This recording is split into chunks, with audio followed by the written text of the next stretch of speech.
Bienvenidos a Camino a la Verdad.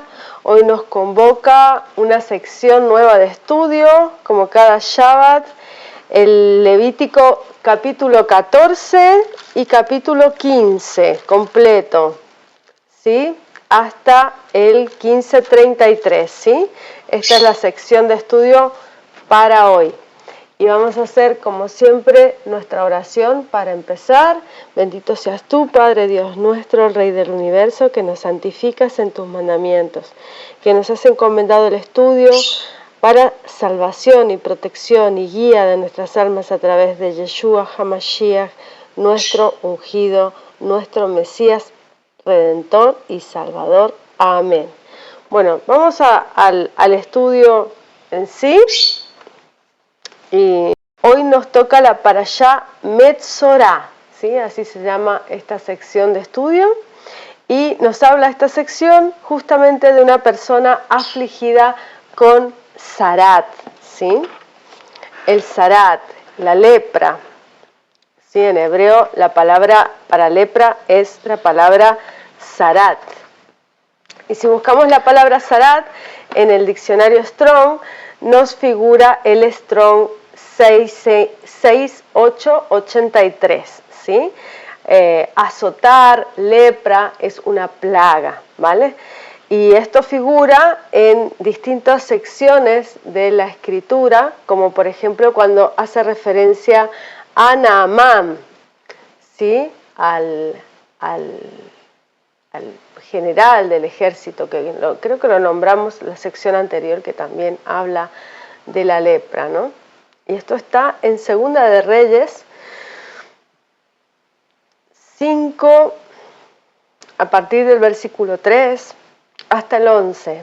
Y se dijo aún a su señora: si rogase mi señor al profeta que está en Samaria, él lo sanaría de su lepra. Y entrando Naamán a su señor, declaróselo, diciendo: así y así ha dicho esta muchacha que es de la tierra de Israel. Y díjole el rey de Siria: anda, ve, y yo enviaré letras al rey de Israel. Y partió pues él, llevando consigo 10 talentos de plata y 6,000 piezas de oro, y 10 mudas de vestidos. Y tomó también letras para el rey de Israel que decían así: luego, en llegando a ti estas letras, sabe por ellas que yo envío a ti a mi siervo Naamán, para que lo sanes de su lepra. Y luego que el rey de Israel leyó las cartas, rasgó sus vestidos y dijo: ¿soy yo Elohim que mate y dé vida? Para que éste envíe a mí a que sane a un hombre de su lepra. Considerad ahora y ved cómo busca ocasión contra mí. ¿Sí? Bueno, y después él se encuentra con Eliseo, con el varón de Elohim, con el profeta, y lo termina sanando en el río, del Jordán, donde estaba Eliseo, ¿no? Entonces, esa es la historia que ya conocemos, ¿no?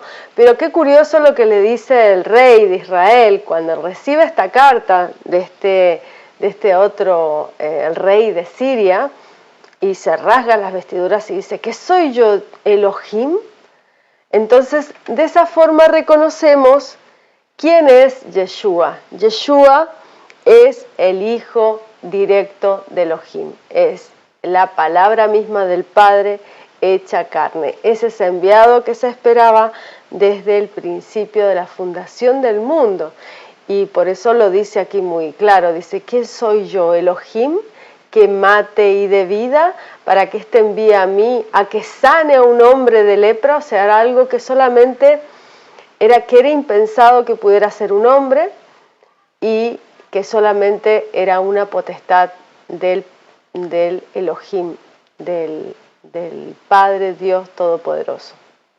Entonces, de esa manera entendemos el poder y la manifestación del Padre a través de Yeshua, ¿no? El Levítico, que es lo que estamos leyendo, cómo se purifica de la lepra, y en esta sección de estudio nos muestra cómo se purifica de la lepra y cómo se limpia una persona, la vestimenta y una casa. Porque esas tres cosas son las cosas que pueden contaminarse con la lepra, con este tzarat, que es una representación de una enfermedad espiritual en una manifestación de la contaminación, de la disgregación del cuerpo en una enfermedad física, ¿no? Esa disgregación espiritual se manifiesta en el cuerpo como la lepra, como el tzarat. Es una enfermedad que nos muestra la mancha, habla de mancha. Lo vamos a ir desglosando, lo vamos a ir entendiendo a medida que avancemos. Esta será la ley del leproso: cuando se limpiare será traído al sacerdote, el sacerdote saldrá fuera del real, mirará el sacerdote, viendo que está sana la plaga de la lepra del leproso. El sacerdote mandará luego que se tomen para el que se purifica 2 avecillas vivas, limpias, palo de cedro, grana e hisopo. Y mandará el sacerdote matar la una avecilla de un vaso de barro sobre las aguas vivas. Entonces esto nos está haciendo referencia a esas aguas vivas de las que habla Yeshua en la escritura. Aguas vivas. La palabra para aguas en hebreo es mayim en este caso, y representa no solamente las aguas de vida, sino también representa todas las aguas que salen del cuerpo, tanto así la orina como la eyaculación, y como todas las aguas que impurifican también el cuerpo, porque al hablarnos de lepra nos está hablando de todas esas aguas que impurifican o que contaminan el cuerpo, como puede ser el flujo de sangre o la eyaculación en los hombres, ¿sí? Entonces, de esas aguas nos está hablando. Y hace referencia a esto justamente a la mujer con el flujo de sangre, pero también hace referencia a la mujer samaritana en el pozo, ¿no? Cuando le habla de las aguas vivas, ¿verdad? Esto también figura allí. Sí, es Juan 4, del 5 al 43. Vamos en la Biblia mejor. Creo que lo tenía aquí. Juan 4, del 5 al 43. Sí, cuando le habla de estas aguas vivas. Yeshua, a la mujer samaritana. Vino pues a una ciudad de Samaria, que se llamaba Sicar, junto a la heredad que Jacob dio a José, su hijo. ¿Sí? Y estaba allí la fuente de Jacob. Pues Yeshua, cansado del camino, así se sentó a la fuente. Y era como la hora de la sexta. ¿Sí? Y vino una mujer de Samaria a sacar agua. Y Yeshua le dice: dame de beber, porque sus discípulos habían ido a la ciudad a comprar de comer. Y la mujer samaritana le dice: ¿cómo tú, siendo judío, me pides a mí de beber, que soy mujer samaritana? Porque son los judíos, y los judíos no se tratan con los samaritanos. Y respondió Yeshua y le dijo: si conocieses el don de Elohim y quién es el que te dice dame de beber, tú pedirías de él y él te daría agua viva. La mujer le dice: Señor, no tienes con qué sacarla, el pozo es hondo, ¿de dónde pues tienes tú agua viva? ¿Eres tú mayor que nuestro padre Jacob, que nos dio este pozo, del cual él bebió, y sus hijos y sus ganados? Y respondió Yeshua y le dijo: cualquiera que bebiera de esta agua volverá a tener sed, mas el que bebiere del agua que yo le daré, para siempre no tendrá sed, mas el agua que yo le daré será en él una fuente que salte para vida eterna. ¿Por qué son estas aguas de vida? Es la salvación, es esa promesa de vida eterna, es la salvación, es el nuevo nacimiento en el Espíritu. Nacemos a través de las aguas de una mujer a este mundo físico, y a través de las aguas de vida, de las aguas del Maestro, nacemos al mundo espiritual. ¿Sí? Y la mujer le dice: Señor, dame esta agua, para que no tenga sed, ni venga acá a sacarla. Yeshua le dice: ve, llama a tu marido y ven acá.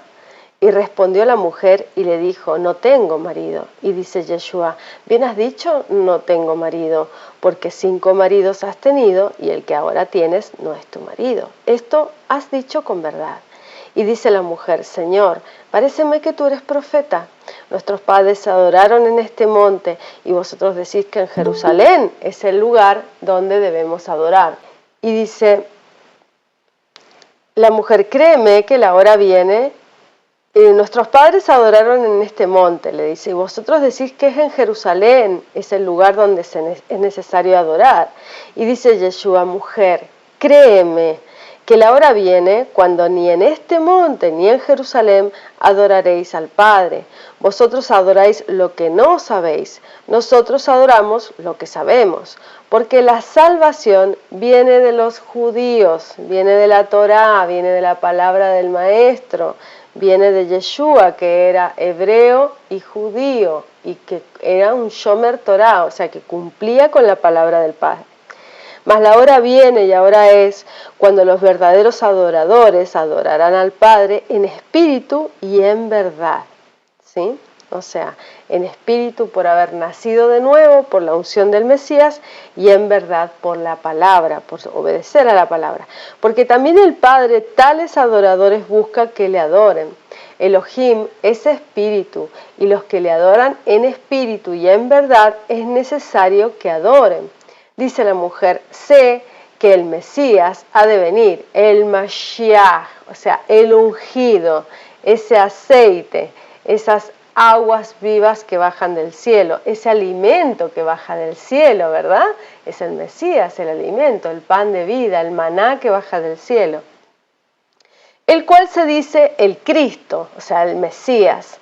Cuando Él viniere, nos declarará todas las cosas, le dice la mujer. O sea, la mujer tenía un gran conocimiento de la Escritura y había leído los textos de Isaías, por eso sabía del Mesías que iba a venir. Y dice Yeshua, yo soy que hablo contigo. Y esa es el agua de vida. Eso es la mesorá, perdón. Eso es el conocimiento verdadero de la palabra, el Evangelio. Yo soy, le dice, el que hablo contigo. Es con la única con la que se manifiesta completamente y abiertamente, sin parábolas, solamente con ella y con Pedro, cuando él pregunta a sus discípulos, ¿quién dicen las personas, la gente, que yo soy? Y Pedro le dice, tú eres el ungido, el Hijo del Padre Eterno. Entonces él le dice, esto no te lo ha dicho carne ni sangre, esto te lo ha confesado el Padre mismo, te lo ha revelado. Y esto mismo le revela a esta mujer samaritana. Y en eso vinieron sus discípulos, maravilláronse de que hablaba con mujer, o sea, era algo impensable que un maestro, un rabino, hablara con una mujer y muchísimo menos con una mujer samaritana, o sea, una mujer que estaba en el exilio, en las naciones, que ya no pertenecía a el pueblo de Israel, digamos, como ellos se concebían, como linaje escogido, ¿no? Y dice, entonces la mujer dejó su cántaro y fue a la ciudad y dijo a aquellos hombres, venid, ved un hombre que me ha dicho todo lo que he hecho. Sí, quizás este es el Cristo. Entonces salieron de la ciudad y vinieron a él. Y entre tanto los discípulos le rogaban, diciendo, Rabí, come. Y él les dijo, yo tengo una comida que comer que vosotros no sabéis. Entonces los discípulos decían el uno al otro, ¿si le habrá traído alguien de comer? Y dice Yeshua, mi comida es que haga la voluntad del que me envió y que acabe su obra. ¿No decís vosotros aún, hay 4 meses hasta que llegue la siega?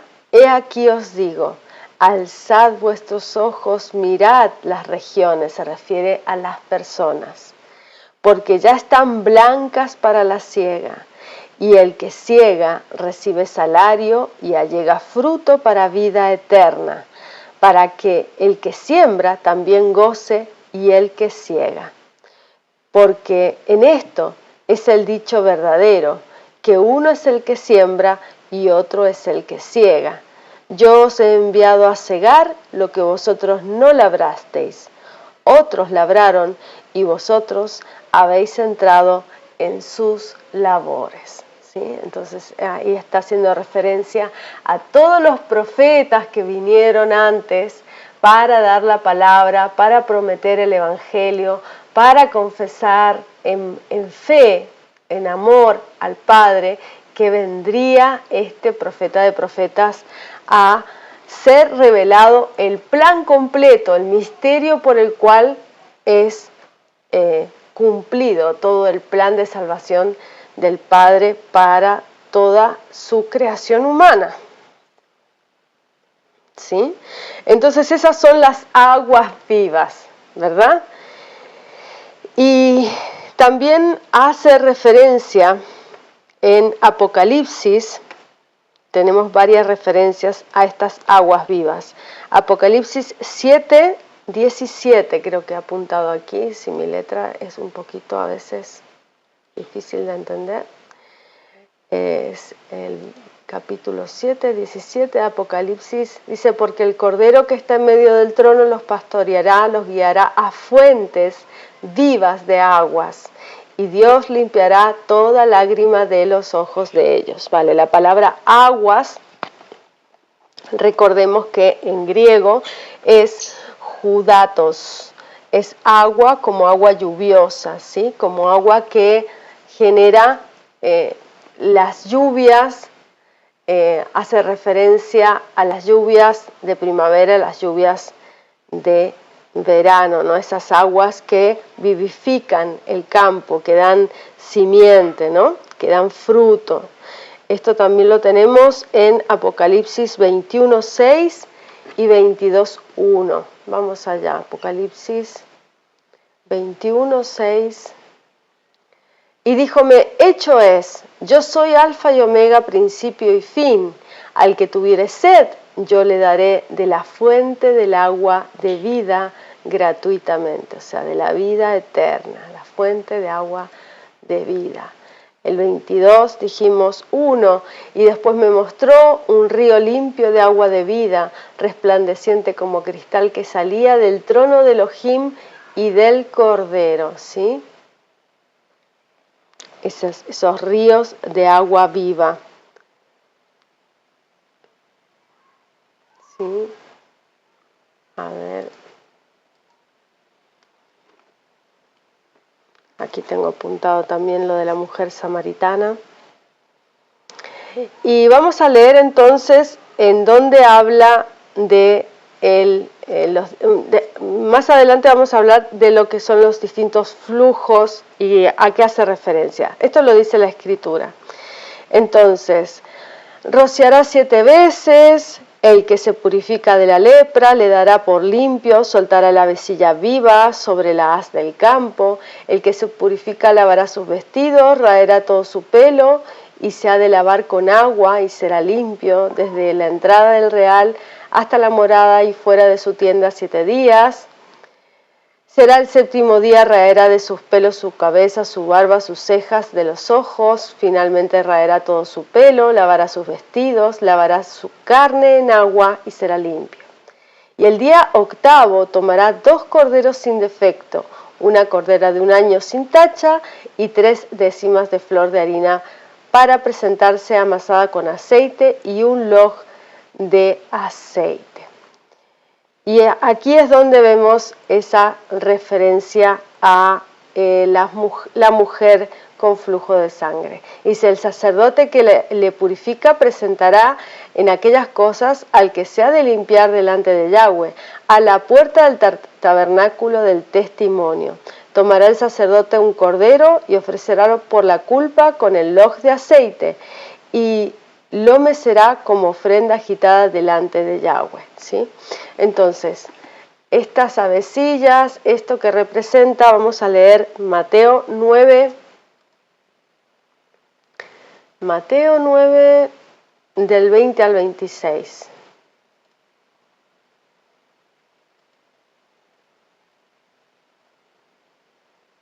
He aquí una mujer enferma de flujo de sangre. 12 años había. Llegando por detrás, tocó la franja de su vestido, y al tocarla solamente su vestido, seré salva, decía dentro de sí. Mas Yeshua, volviéndose, la miró y dijo: confía, hija, tu fe te ha salvado. La mujer fue salva desde aquella hora. ¿Sí?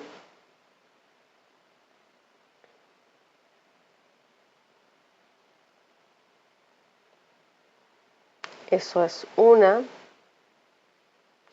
Y también está relacionado también donde él iba a mirar a una niña que había muerto. Y llegando Jesús a la casa del principal, viendo los tañedores de flautas y la gente que hacía bullicio, les dijo: apartaos de la muchacha, no está muerta, mas duerme. Y se burlaban de él. Y fue echados fuera, entró y tomóla de la mano, la levantó a la muchacha, y salió esta fama por toda aquella tierra.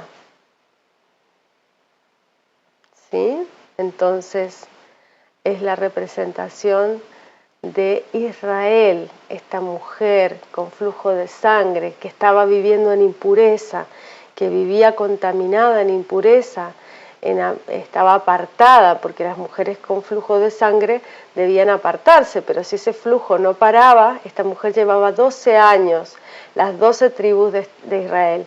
La niña de 12 años estaba muerta. O sea, la niña, la inocencia, la pureza de Israel estaba muerta, había fallecido. Y él revive a esa casa de Israel, a esa pequeña y a esa mujer que representa la casa de Israel. Vamos a leer otro texto paralelo, ¿vale? A este Mateo está Marcos 5:24. Y dice: y fue con él, y él seguía la gran compañía, le apretaban esa gente, ¿no? Y una mujer que estaba con flujo de sangre, 12 años hacía, ¿ves? 12 años, de nuevo repite. Había sufrido mucho de muchos médicos, había gastado todo lo que tenía, nada había aprovechado, antes le iba cada vez peor. Y oyó hablar a Yeshua, llegó por detrás entre la compañía y tocó las tefilín, o sea, tocó el borde de su manto, tocó su vestido, dice. Y en ese tiempo una mujer en impureza no podía tocar a un justo, no podía tocar a un rabino, y muchísimo menos su manto, porque era algo sagrado. Y claro, él sintió y decía: si tocare tan solamente su vestido, seré salva. Y luego la fuente de su sangre se secó, y sintió en el cuerpo que estaba sana de aquel azote, porque era una plaga para ella, esa impureza, como es la plaga de la lepra, es una plaga que lleva a muerte, que lleva a sangres. Y luego Yeshua, conociendo en sí mismo la virtud que había salido de él, volviéndose a la compañía, dijo: ¿quién ha tocado mis vestidos? Y le dijeron los discípulos: ¿ves que la multitud te aprieta y dices: ¿quién me ha tocado? Y él miraba alrededor para ver a la que había hecho esto. Entonces la mujer, temiendo y temblando, sabiendo lo que había hecho, vino y se postró delante de él y le dijo toda la verdad. Y él le dijo: hija, tu fe te ha salvado, ve en paz, queda sana de tu azote. Entonces ahí llega al príncipe de la sinagoga, a la hija muerta. Tu hija es muerta, le dicen al príncipe de la sinagoga. No fatigues más al maestro, le dicen. Y Yeshua, oyendo esta razón, le decía al príncipe: no temas, cree solamente. Y no permitió que alguno viniese tras él, sino solo Pedro, Jacobo y Juan, hermano de Jacobo. Y vino a casa del príncipe de la sinagoga, vio el alboroto, que lloraban, gemían. Entrando les dice: ¿por qué alborotáis y lloráis? La muchacha no está muerta, mas duerme. Y hacían burla de él. Mas él, echados fuera todos, toma al padre, a la madre de la muchacha y a los que estaban con él, y entra donde la muchacha estaba. y tomando la mano de la muchacha le dice, Talita Kumi, que es corderita, levántate, o levanta, despierta, que es, si lo interpretas, muchacha, a ti te digo, levántate, ¿sí? Y luego la muchacha se levantó y andaba porque tenía 12 años, es aquí lo dice, 12 años, y se espantaron de gran espanto, mas él les mandó mucho que nadie lo supiese y dijo que le diesen de comer a la niña muerta. Entonces esa es la resurrección de los muertos, la curación, la purificación de las sangres y la representación de esa mujer y en esa niña a esas dos casas de Israel, o sea, a la casa de Judá y a la casa de los que están en el exilio, ¿no? A los pequeñitos y a los mayores, al hermano mayor y al hermano menor, ¿sí? Esa es la representación de esas dos mujeres, las dos con el número 12 que representan las 12 tribus de la casa de Israel. Eso es lo que él revive, es lo que él sana, y purifica y revive. Es a lo que ha venido a eso. Lucas 8, del 42 al 48, ya es el último.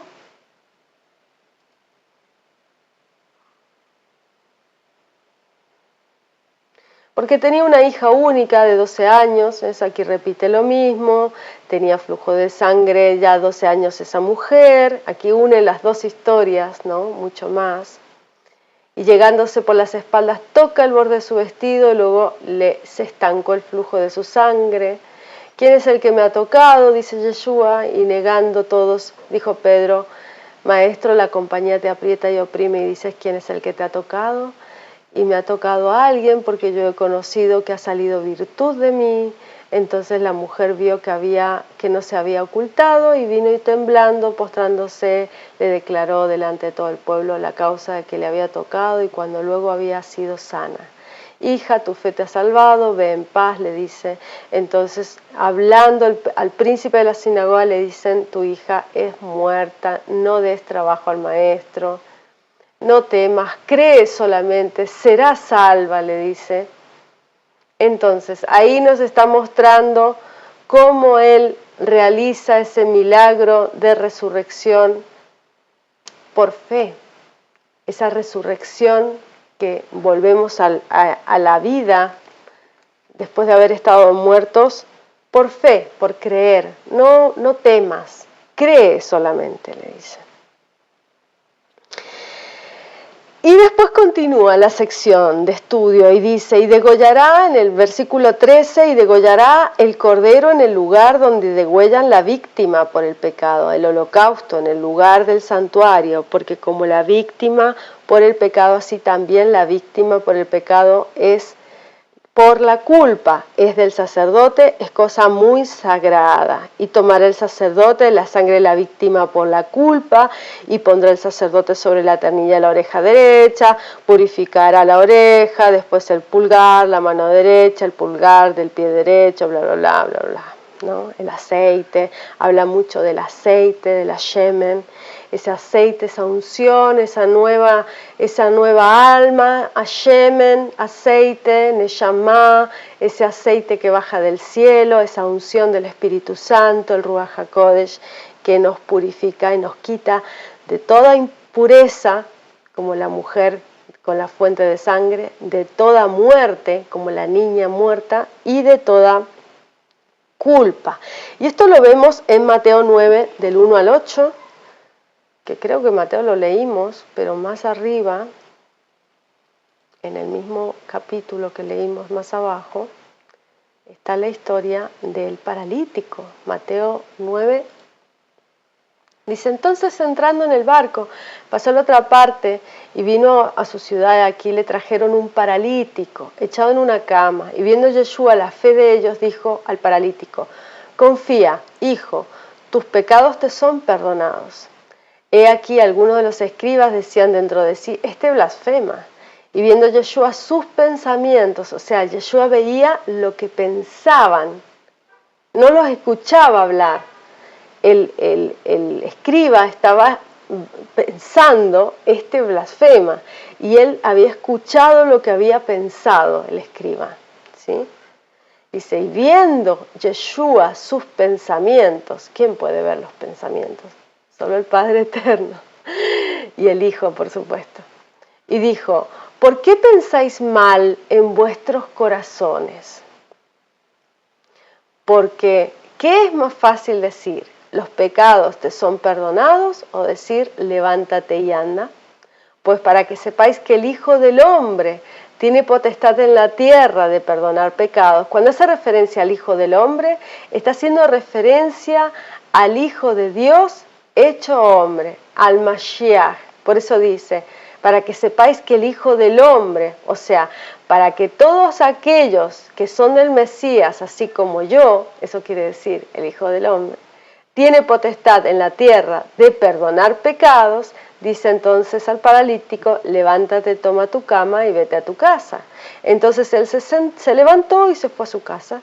Y las gentes viéndolo se maravillaron y glorificaron a Elohim que había dado tal potestad. Entonces todos estos sacrificios, ritos, bla, bla, bla, que hemos leído en Efesios 2, que habla justamente de que todo esto ha sido abolido por Yeshua. Y aquí nos está mostrando en dónde, en cuándo y qué es lo que exactamente de la Torá ha sido ya abolido, o sea, ha sido reemplazado por un plan de salvación muchísimo mejor y más perfecto, que es la sangre del Cordero.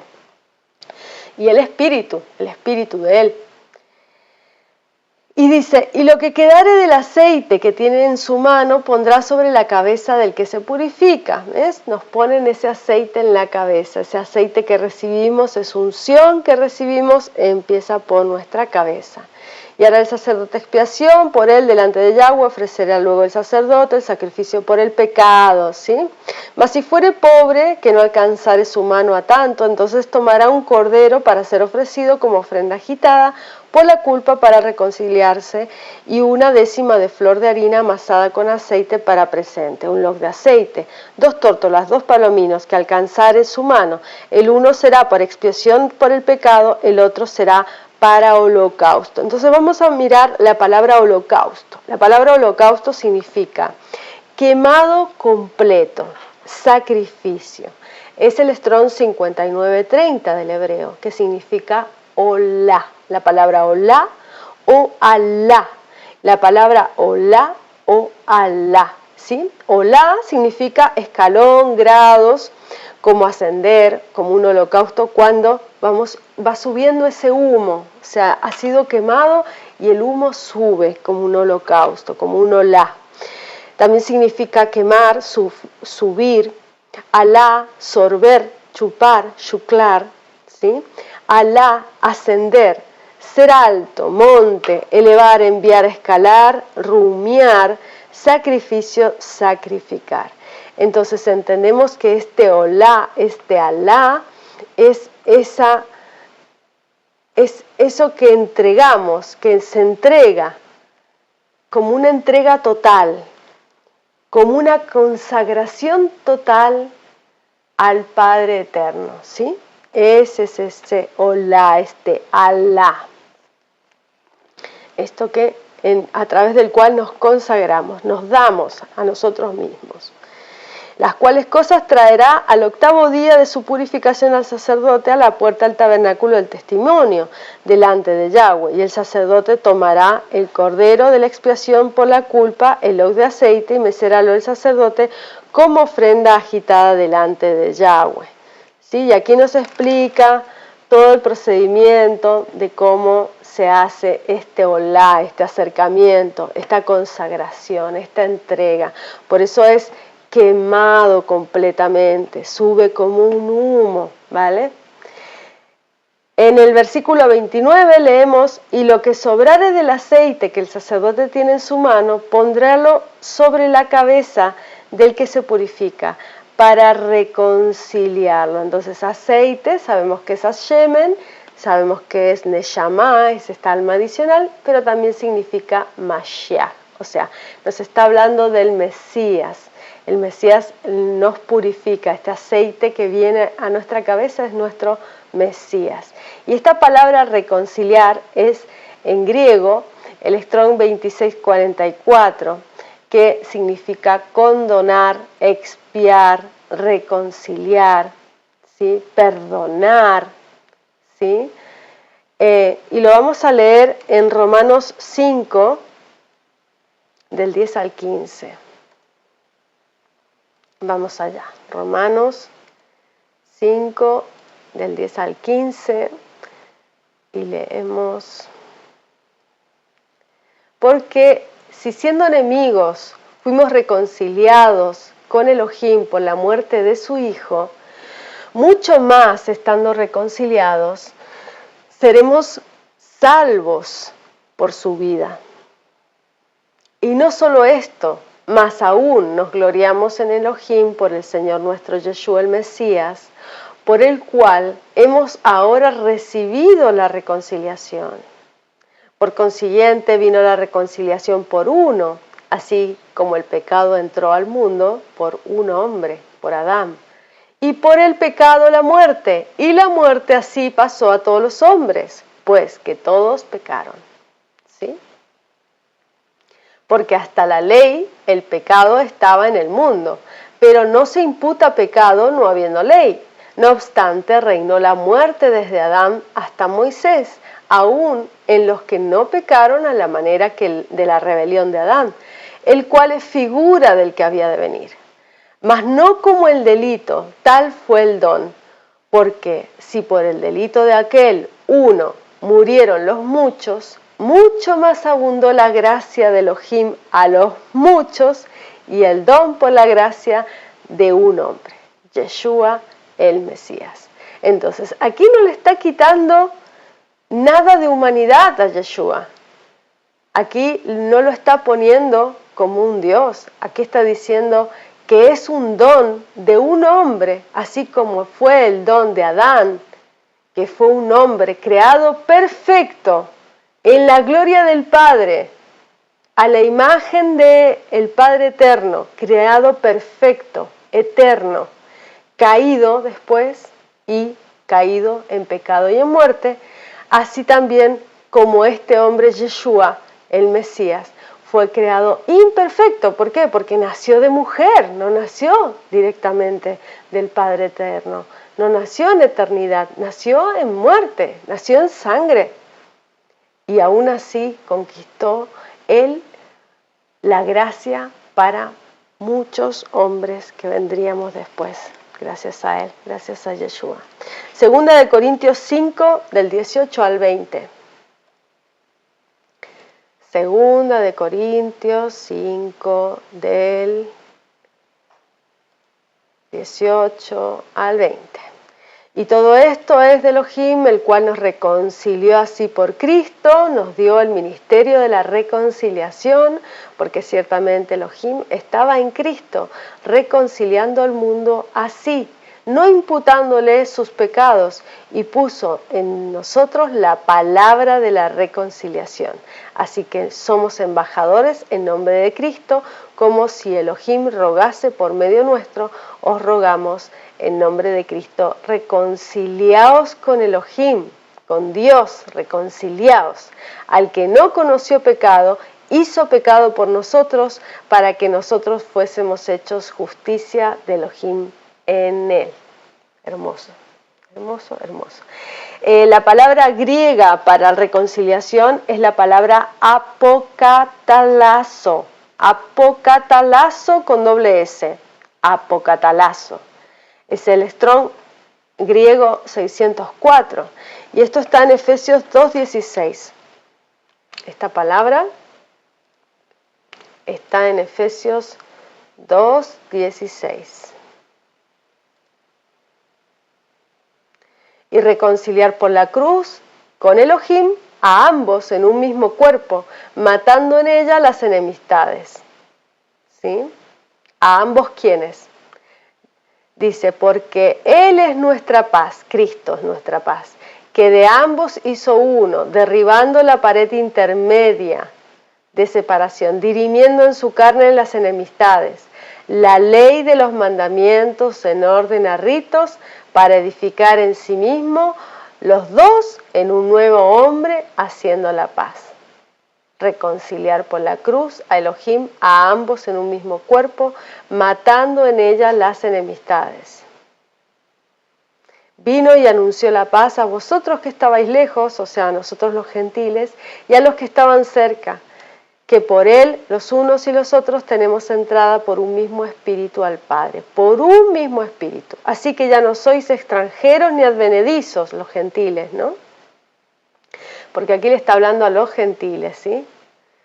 Aquí lo dice más arriba, que habla a los gentiles. Dice, por tanto, acordaos que en otro tiempo vosotros, los gentiles en la carne, en el versículo 11, que erais llamados incircuncisión por el que se llama circuncisión hecha con mano en la carne, que en aquel tiempo estabais sin Cristo, alejados de la República de Israel, extranjeros a los pactos de la promesa, sin esperanza y sin Dios en el mundo. Mas ahora en Cristo Yeshua, vosotros que en otro tiempo estabais lejos, habéis sido hechos cercanos por la sangre del Mesías. Por él es nuestra paz, que de ambos hizo uno, derribando la pared intermedia de separación, dirimiendo en su carne las enemistades, la ley de los mandamientos, en orden a ritos, para edificar en sí mismo de los dos un nuevo hombre, haciendo el shalom, haciendo la paz. ¿Sí? Bueno, creo que queda claro el concepto ya con esto. Hay otro versículo, si lo quieren buscar, Colosenses 1, del 20 al 21. Reconciliar también es esa palabra de perdonar, de cubrir, reconciliar, la palabra kafar, ¿sí? Que es el Strong 3722. Entonces, asimismo ofrecerá la una en el texto base, Levítico 14:30, asimismo ofrecerá la una de las tórtolas o los dos palominos, lo cual alcanzare su mano, ¿sí? Entonces, asimismo ofrecemos esa parte, ese espíritu, esa paloma espiritual, esa paloma en la carne, ¿no? Asimismo están las dos palomas representando tanto al pueblo gentil como al pueblo de Israel, en una sola carne. El uno de los que alcanzare su mano una expiación por el pecado, el otro en holocausto, además del presente hará el sacerdote expiación, por el que se ha de purificar delante de Yahweh. Esta es la ley del que hubiere tenido plaga de lepra, cuya mano no alcanzare lo prescripto para purificarse. Y habló Yahweh a Moisés y a Aarón diciendo, cuando hubieres entrado en la tierra de Canaán, la cual yo os doy en posesión, y pusiere yo plaga de lepra en alguna casa de la tierra de vuestra posesión, vendrá aquel cuya fuera la casa, y dará aviso al sacerdote diciendo, como plaga ha aparecido en mi casa. Entonces sabemos que las plagas caen sobre los perversos. Vamos a mirarlo en Salmos y en Proverbios. Vamos primero a Salmos. Salmos 91:10. A ver si voy bien de tiempo. Sí, voy bien. Salmos 91:10. No quiero hacerlo muy extenso para que no se cansen. Salmo 91:10 dice, no te sobrevendrá mal ni plaga tocará tu morada, pues que a sus ángeles mandará cerca de ti, que te guarden en todos tus caminos, en las manos te llevarán porque tu pie no tropieza en piedra. Si esto es lo mismo que le dice el Satán, ¿no? Sobre el león y el basilisco pisarás, hollarás el cachorro de león y al dragón, por cuanto en mí ha puesto su voluntad, yo también lo libraré, pondrélo en alto, por cuanto ha conocido mi nombre. Está hablando de Yeshua. Me invocará, yo le responderé, con él estaré yo en la angustia, lo libraré, le glorificaré, saciarélo de larga vida y mostraré mi salvación. ¿Sí? Entonces ahí está hablando de que la plaga no toca a los justos, ¿no?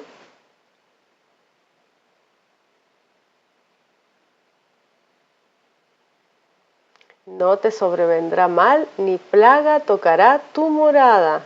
¿Sí? A los justos no les viene el mal y la plaga no toca su morada. Proverbios 3:33. Vamos allá.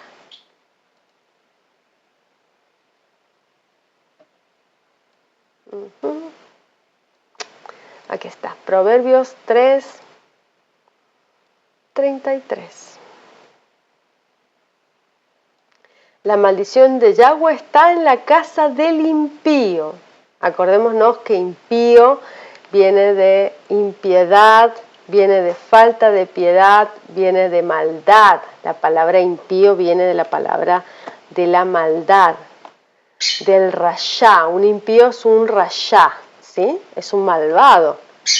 Es alguien que no tiene piedad ni siquiera de su propia alma y que no guarda la palabra del Padre y por tanto no tiene fe en el Mesías. Eso es un impío.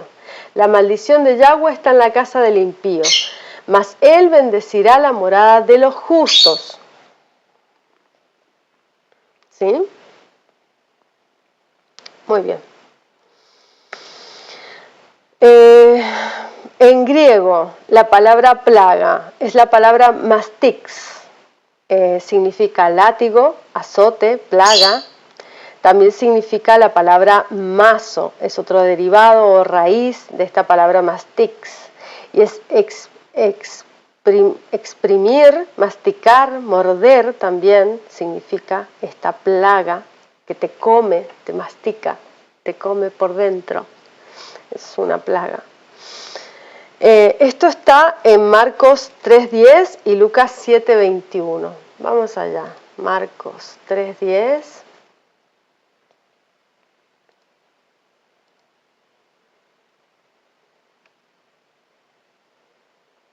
Y dice, porque había sanado a muchos, de manera que caían sobre él cuantos tenían plagas por tocarle. Y los espíritus inmundos al verle se postraban delante de él y daban voces diciendo, tú eres el hijo de Elohim, el hijo de Dios. Los espíritus inmundos lo reconocían a Yeshua. Había sanado a muchos de manera que caían sobre él cuantos tenían plagas. Todos los que tenían estas plagas venían a Yeshua a ser sanados. Lucas 7:21.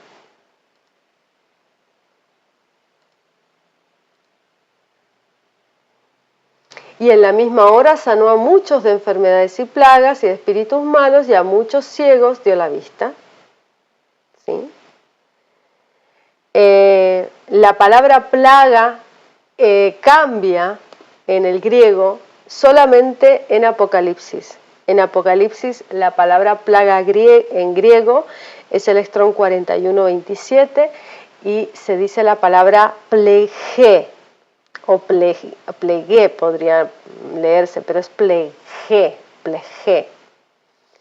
Y significa también golpe, herida, calamidad, azote, ¿sí? Hay muchos versículos en los que figura esta palabra plege en Apocalipsis, por supuesto, porque habla de las plagas en todo momento, ¿no? Pero vamos a leer algunos. Apocalipsis 9, del 18 al 20. De estas 3 plagas fue muerta la tercera parte de los hombres, de fuego, de humo y de azufre. Entonces ahora entendemos qué significa este fuego que quema, ¿sí? Este humo, ¿verdad?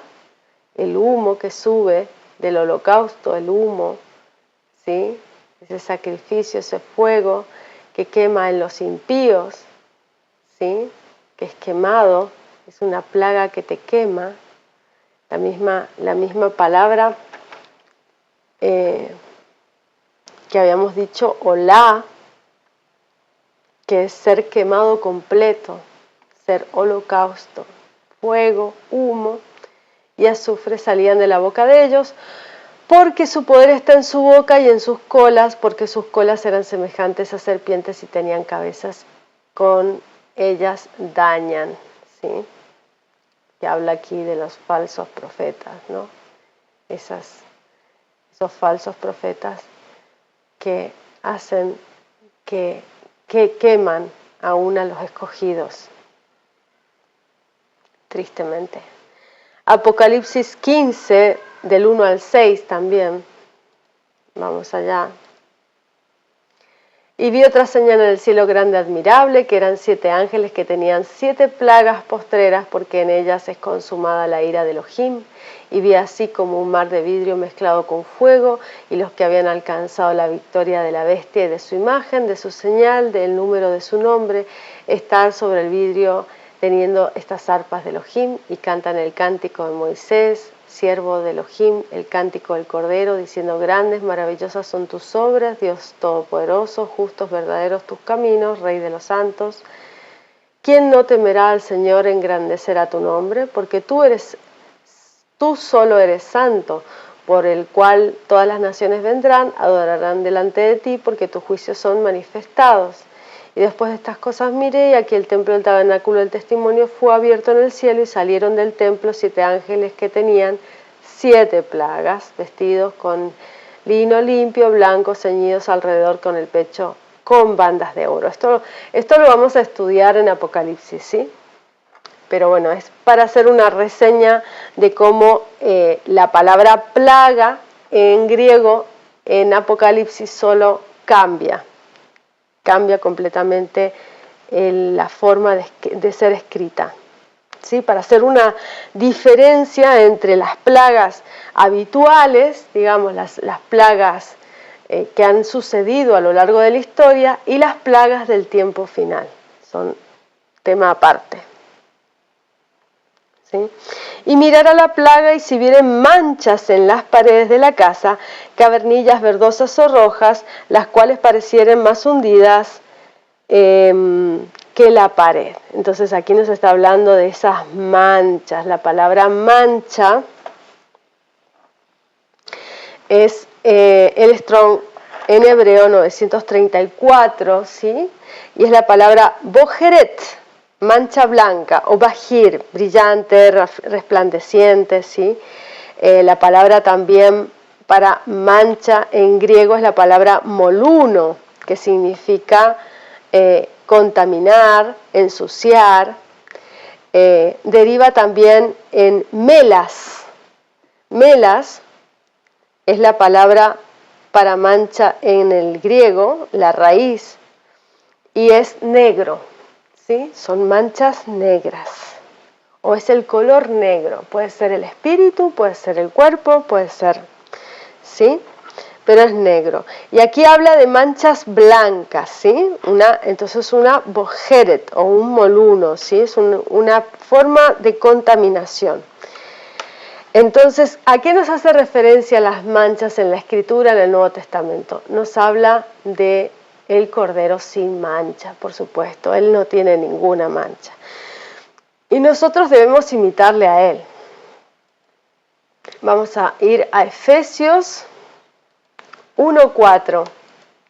Dice: según nos escogió en Él antes de la fundación del mundo, para que fuésemos santos y sin mancha delante de Él, en amor.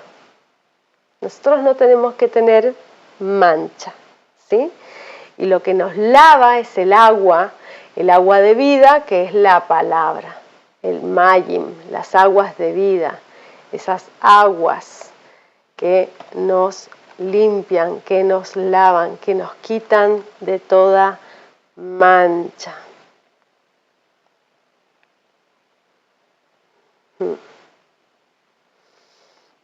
Las aguas vivas.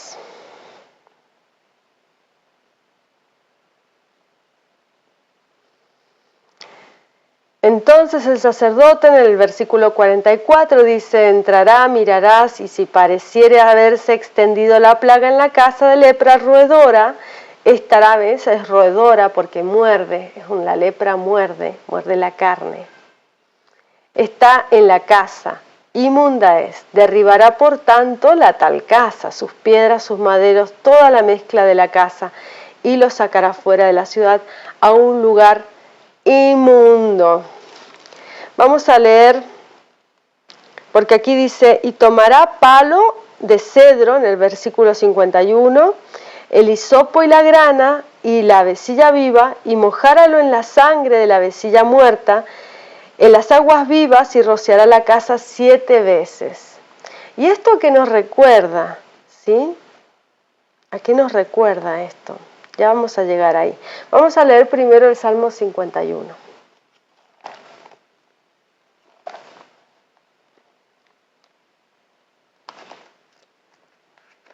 El Salmo 51, qué bonito es. Ten piedad de mí, oh Elohim, conforme a tu misericordia, conforme a la multitud de tus piedades. Borra mis rebeliones. Él borra todas las manchas, todas las rebeliones. Esas son las manchas. Esa es la lepra, las rebeliones, lo que hacemos para alejarnos del Padre Eterno. Lávame más y más de mi maldad. Límpiame de mi pecado, porque yo reconozco mis rebeliones y mi pecado está siempre delante de mí. A ti solo he pecado y he hecho lo malo delante de tus ojos, porque seas reconocido justo en tu palabra y tenido por puro en tu juicio. ¿Qué le dice el hijo que vuelve al Padre, sufriendo al Padre? He pecado contra el cielo y contra ti, Padre, no me merezco ser llamado tu hijo. Y el Padre lo recibe con los brazos abiertos, feliz, hace una fiesta porque llega su hijo, el que estaba perdido y ha vuelto. He aquí, en maldad, he sido formado. Y en pecado me concibió mi madre. O sea, esta carne desde el principio hemos sido formados en pecado y nuestra concepción ha sido en pecado. He aquí, tú amas la verdad en lo íntimo y en lo secreto me has hecho comprender sabiduría. Purifícame con hisopo y seré limpio. Lávame y seré emblanquecido, más que la nieve. Hazme oír gozo y alegría. Gozo, alegría. Shimha, Mashiach. Escuchar al Mashiach.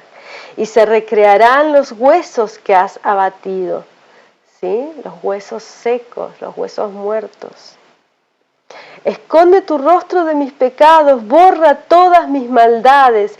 Crea en mí, oh Elohim, un corazón limpio, renueva en mi interior un espíritu recto. Renueva un espíritu recto dentro de mí, renuévalo, renueva mi espíritu. No me eches de delante de ti y no quites de mí tu santo espíritu. Vuélveme el gozo de tu salvación y el espíritu libre me sustente. Enseñaré a los prevaricadores tus caminos. Ahí promete cosas para que el Padre le cumpla esto que él está pidiendo, ¿no? Y los pecadores se convertirán a ti, líbrame de homicidios. Oh Elohim, Elohim de mi salvación, cantará mi lengua tu justicia, Señor, abre mis labios, publicará mi boca tu alabanza, porque no quieres tú sacrificio que yo daría, no quieres holocausto, no quieres que yo sea quemado. Los sacrificios de Elohim son el espíritu quebrantado. Al corazón contrito y humillado no despreciarás tú, oh Elohim. Haz bien con tu benevolencia, Sión, Sión que es el monte de humildad. Edifica los muros de Jerusalén. Entonces te agradarán los sacrificios de justicia, el holocausto u ofrenda del todo quemada. Entonces ofrecerán sobre tu altar becerros. Amén. Qué bonito. Pues sí, que nos habla del hisopo también, este Salmo 51, del hisopo, de cómo Él nos libra con ese hisopo. ¿Quieres tu sacrificio? Cuando dice,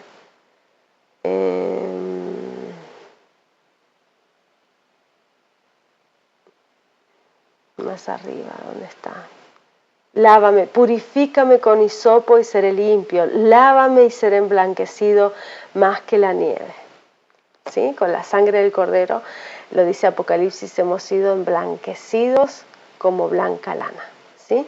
Entonces, este hisopo, de que nombra aquí también, que en el versículo 51 dice, capítulo 14 de Levítico, versículo 51, y tomará el palo de cedro y el hisopo y la grana, la avecilla, los mojará en la sangre de la avecilla muerta y en las aguas vivas y rociará la casa 7 veces. ¿Esto a qué nos suena? Éxodo 12, 22. Éxodo 12, 22.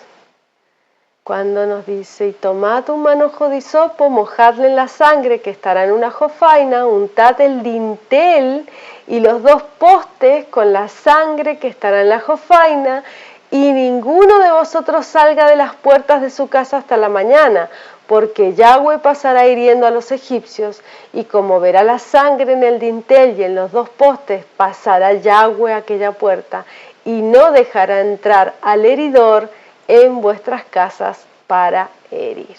Ahí está, cuando Yahweh nos salva de la muerte de los primogénitos, cuando Yahweh nos salva y nos libera de la esclavitud de Egipto. Esa es esa representación y por tanto es en Éxodo 12, 22, pero es también en Yeshua en que somos librados del maligno, de la esclavitud del Dios de este mundo, ¿sí?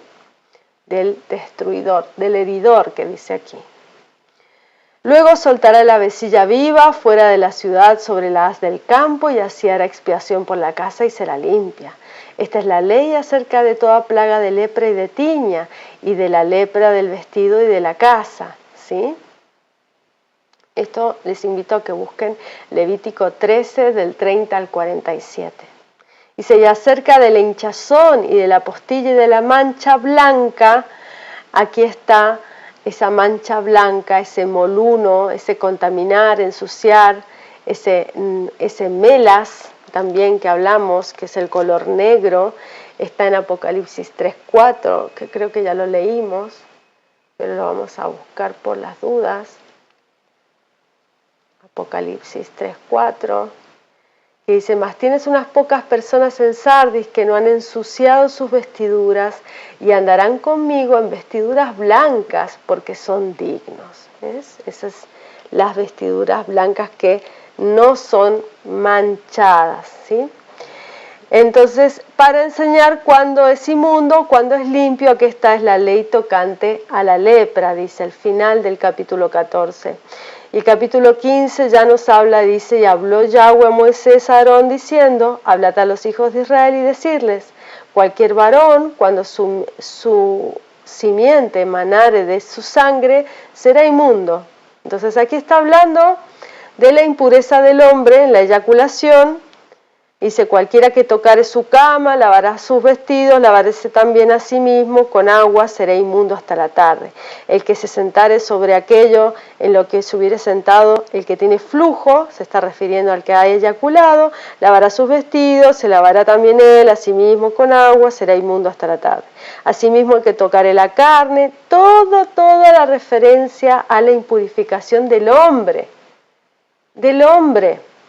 Y después dice, y cuando se hubiere limpiado de su flujo, el que tiene flujo se ha de contar 7 días desde su purificación, lavará sus vestidos, lavará su carne en aguas vivas y será limpio. En el versículo 13. En el 14 dice, y al 8º día tomará 2 tórtolas, 2 palominos, vendrá delante de Yahweh a la puerta del tabernáculo del testimonio y los dará al sacerdote. Entonces aquí está hablando de toda la impurificación, tanto del hombre como de la mujer. Y aquí tenemos varias referencias. Las 3 referencias que hacen referencia a la contaminación del flujo en el hombre es Levítico 22:4, se las enumero, ¿vale? Y ya después ustedes lo buscan. Número 5:2, segunda de Samuel 3:29. Y las 3 referencias que hacen referencia al flujo de sangre en la mujer es Mateo 9:20, Marcos 5:25 y Lucas 8:43. ¿Sí? Ese es el flujo en la mujer. Entonces tenemos esa gotita azul en los hombres y esa gotita roja en las mujeres, ¿sí? Esas son las dos contaminaciones, digamos, tanto del hombre como de la mujer. La mujer con quien el varón tuviera ayuntamiento de semen, ambos se lavarán con agua y serán inmundos hasta la tarde. Y cuando la mujer tuviere flujo de sangre y su flujo fuere en su carne, 7 días estará apartada y cualquiera que tocare en ella será inmundo hasta la tarde. Entonces, las mujeres debemos respetar ese tiempo en nidá y en apartamiento del varón. Y el varón, cuando tiene esa gotita azul, que le voy a decir gotita azul, tiene que apartarse también de la mujer y lavarse para ser limpio a la tarde de ese día, ¿sí? Entonces ahí leyendo este capítulo entiendes todo el sistema para la purificación tanto del hombre en su estado de impureza como de la mujer en su estado de impureza. No es que sea de la mujer ni del hombre, no es que sea ni machista ni feminista, se trata de una cuestión de energías y de pureza ritual, porque tú piensas que esto era importante para poder tener esa conexión con el Padre Eterno, esa conexión con el santuario, con todo lo que se hacía para poder acercarse en Corbán al Padre Eterno. Entonces, tanto el hombre como la mujer se impurifica y por eso habla a esta mujer en la fuente en Samaria, en la fuente de Jacob, donde le dice, tráeme a tu marido. Y ella le dice, no, no tengo marido, porque ella ya estaba viviendo en impureza. ¿Sí? Ella no estaba viviendo la purificación de un matrimonio, sino que ella estaba viviendo en una situación de impureza. ¿Sí? Y por eso él no le pudo decir cómo debía purificarse para poder estar con su marido. Estas son las leyes de la purificación. Y todo aquello sobre que ella se acostare mientras su separación será inmundo. También todo aquello sobre que se sentare será inmundo. Aquí habla de la mujer, también habla igual del hombre. Y debe lavarse con agua porque si no será inmundo y después será inmundo hasta la tarde. También cualquiera que tocare, cualquier mueble, bueno, bla, bla, bla. Y si alguno durmiere con ella, su menstruo fuera sobre él, será inmundo por 7 días, toda cama que se durmiere será inmunda. La mujer, cuando siguiere el flujo de su sangre por muchos días, fuera del tiempo de su costumbre, cuando tuviere flujo de sangre más de su costumbre, todo el tiempo del flujo de su inmundicia será inmunda como en los días de su costumbre. ¿Ves? Es lo que le pasaba a la mujer del flujo de sangre que leímos al principio del estudio de la sección. Entonces, si dice cualquiera que tocar estas cosas será inmundo, lavará sus vestidos, asimismo se lavará con agua, será inmundo hasta la tarde. Y cuando fuere libre de su flujo, se ha de contar 7 días y después será limpia. El 8º día tomará consigo 2 tórtolas, 2 palominos, y el sacerdote traerá al sacerdote a la puerta del tabernáculo el testimonio, ¿sí? Y el sacerdote hará una ofrenda por el pecado, otro holocausto, y la purificará el sacerdote delante de Yahweh del flujo de su inmundicia. ¿Quién la purificó a esta mujer? El sumo sacerdote, el Cohen Gadol, Yeshua, el Mesías. Así apartaréis los hijos de Israel de sus inmundicias, a fin de que no mueran por sus inmundicias, ensuciando mi tabernáculo que está entre ellos. Vamos a leer aquí Ezequiel 5:11.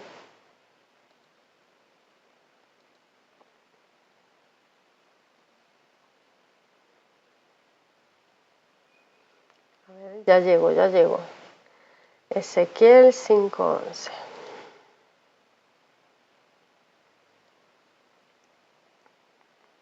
Por tanto vivo yo, dice el Señor Yahweh, ciertamente por haber violado mi santuario con todas tus abominaciones. Te quebrantaré yo también, mi ojo no perdonará, ni tampoco tendré yo misericordia. ¿Ves? las abominaciones que hacen en el santuario del Padre Eterno. 23:38 de Ezequiel también.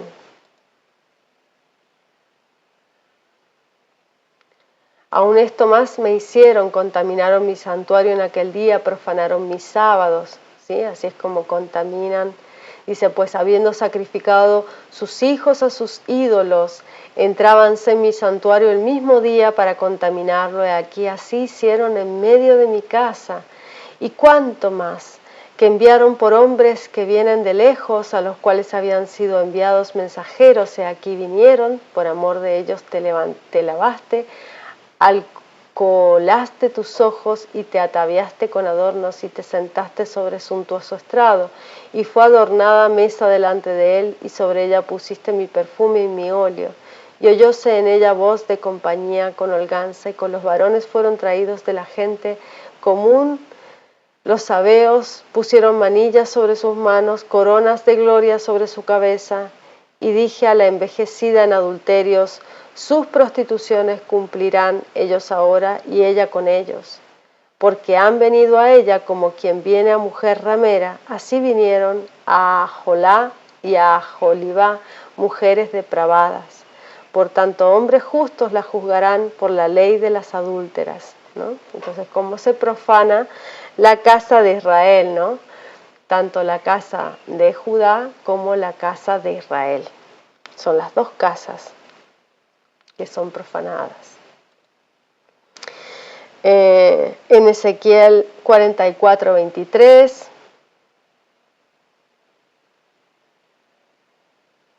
Y enseñarán a mi pueblo a hacer diferencia entre lo santo y lo profano, y les enseñarán a discernir entre lo limpio y lo no limpio.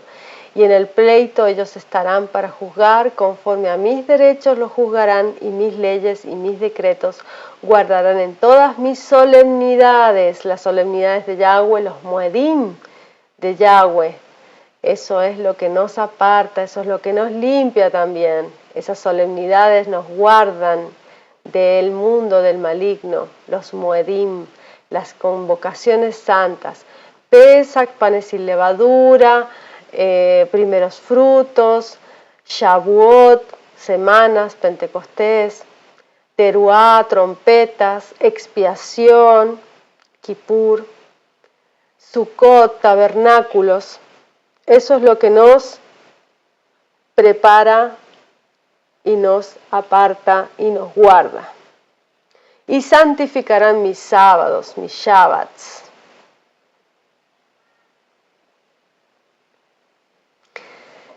Y sí.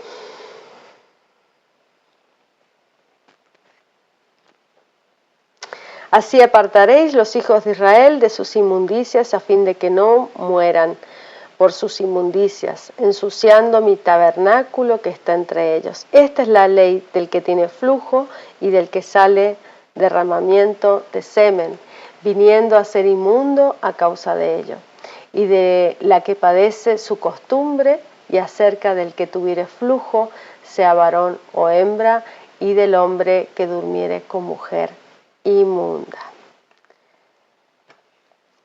Amén. Creo que no me quedó más. Bueno, me quedaron muchas correlaciones para relacionar con las distintas palabras, pero creo que así está bastante bien. Bueno, ¿qué les ha parecido? Abro los micros ahora. Hola Ariel, has quedado tú.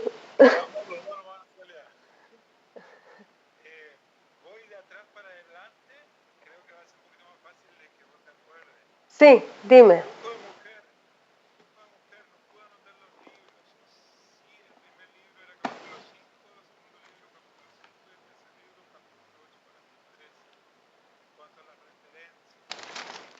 Flujo de mujer. Ostras, sí que lo tengo, sí. Espera.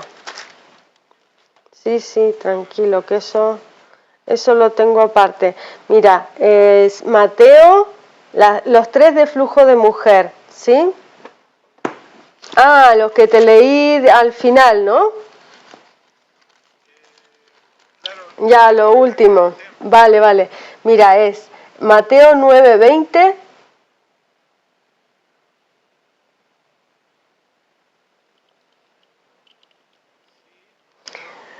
Sí. Marcos 5:25. Y Lucas 8:43. Esos son los de mujer. ¿Y los de hombres sí que los apuntaste? ¿Alcanzaste a apuntarlos los de hombres? Número 5:2, Levítico 22:4 y 2 de Samuel. Exacto, sí, ya está.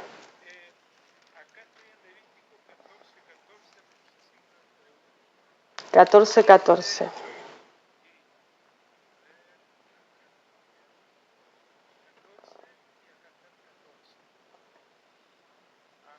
Y tomará el sacerdote de la sangre de la víctima por la culpa y pondrá el sacerdote sobre la ternilla de la oreja derecha del que se purifica. ¿Eso? Es una impurificación, es una contaminación, es una impurificación, sí. Y sí, sí, y está relacionado con la muerte. Una impurificación que te lleva para la muerte, que te trae a muerte, te lleva a muerte. Te va desconectando, te va ensuciando, te va impurificando, te va contaminando cada vez más y está relacionado con una plaga. Imagínate, está relacionado con la plaga de la lepra. Está directamente relacionado con la plaga de la lepra. Esa es la conexión que tiene. Las relaciones sexuales contaminan para enfermedad y para muerte. Y la enfermedad de la boca, de hablar mal, de decir mal, de asesinar con la palabra, impurifica también para muerte, es la lepra. Por eso a todos los leprosos, Yeshua les dice, no digas nada a nadie y preséntate frente al sacerdote, que te vea, que te diga, que te examine. Cumple el mandamiento, ves al templo y dale lo que dice Moisés al sacerdote. ¿Por qué? Porque justamente son personas que están en rebeldía contra el Padre, que no están en obediencia y que hablan mala palabra, o sea, maldicen, dicen mal. Y lo mismo en la sexualidad. Si tú te impurificas en la fuente de la vida, que es el semen, la fuente de vida, si tú impurificas eso, estás trayéndote muerte. Lo mismo que mal dices, mal haces. Sí, es fornicación y está relacionada con la idolatría directamente. Es idolatría, es pecado de idolatría. En realidad está directamente conectado con la lepra. Está conectado con la lepra. Claro, es que ese es el problema. Estás trayendo, en lugar de traer vida, estás trayendo muerte. O sea, el Padre te creó para vivir en obediencia. Si tú traes muerte, tú estás en desobediencia. Por más que tú no sepas lo que estás haciendo, estás en desobediencia. Entonces eso te trae maldición. Y te impurifica, por supuesto. No te permite o sea, todo lo que tú te rodea, todo lo que a ti te envuelve, te genera una impureza. Generas impureza a tu alrededor. Diferente es cuando la mujer respeta ese tiempo, cuando el hombre respeta ese tiempo y se limpian. Entonces, la escritura todo el tiempo nos está hablando de separar lo sagrado de lo profano, separar lo sagrado de lo profano. La separación, ¿qué es? Separar. Es apartar, es santificarse. Y siempre nos está hablando de santidad, de santificación. Entonces, a eso hace referencia el apartar lo sagrado de lo profano, en que tienes que aprender a discernir lo que está bien, lo que está mal, lo que está bien, lo que está mal. Es un ejercicio, es como un niño que aprende los colores, ¿me entiendes? Aprendes por contraste, porque tu ojo se mueve. Si tu ojo no se moviera, si tú tienes el ojo fijo, tú no ves la diferencia en los colores, no ves el contraste. Entonces estás ciego, ¿vale? Por eso Yeshua vino a traer vista a los ciegos, vino a traer palabra a los mudos, vino a traer vida, todo lo que es vida. Entonces, si tú estás en la vida, todas estas cosas las tienes que aprender a discernir que no están bien, que no hacen bien, que traen muerte. Entonces te alejas de eso porque tienes que estar en lo sagrado, no en lo profano. Entonces, el primer templo y el más importante es nuestro cuerpo. Somos ese templo. Y es eso. Metzora. Es M-E-T-Z. Ora. Metzora. Porque viene de la palabra tzarat. Es T-Z-A. Tzarat. R-A-T-A-A-T. Tzarat.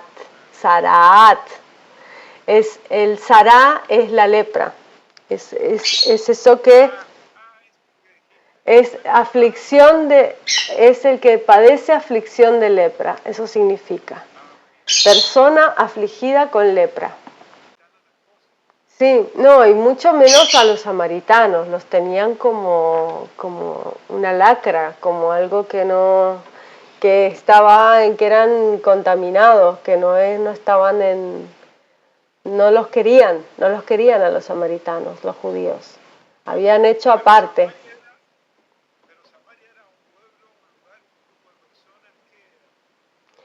Los samaritanos eran gente de varias naciones, pero que habían aceptado el conocimiento, la fe de Jacob. Por eso ella iba al pozo de Jacob. El pozo de Jacob simboliza las aguas de Jacob. Las aguas de Jacob simbolizan el conocimiento de un maestro, el conocimiento o el legado, el aprendizaje de la palabra de un maestro. Eso simbolizan los pozos. Cuando se acercan a un pozo a beber o que abrevan ovejas o abrevar en un pozo, significa eso, significa beber de las aguas del maestro, beber de ese conocimiento que Jacob les había dado. Entonces ella repetía lo que ella había aprendido de ese conocimiento. Por eso Yeshua se revela ante ella, porque ella tiene un conocimiento, tiene un entendimiento de la Escritura. Sabía en qué tiempo estaba, ella estaba esperando al Mesías. Ella sabía que iba a venir un Mesías.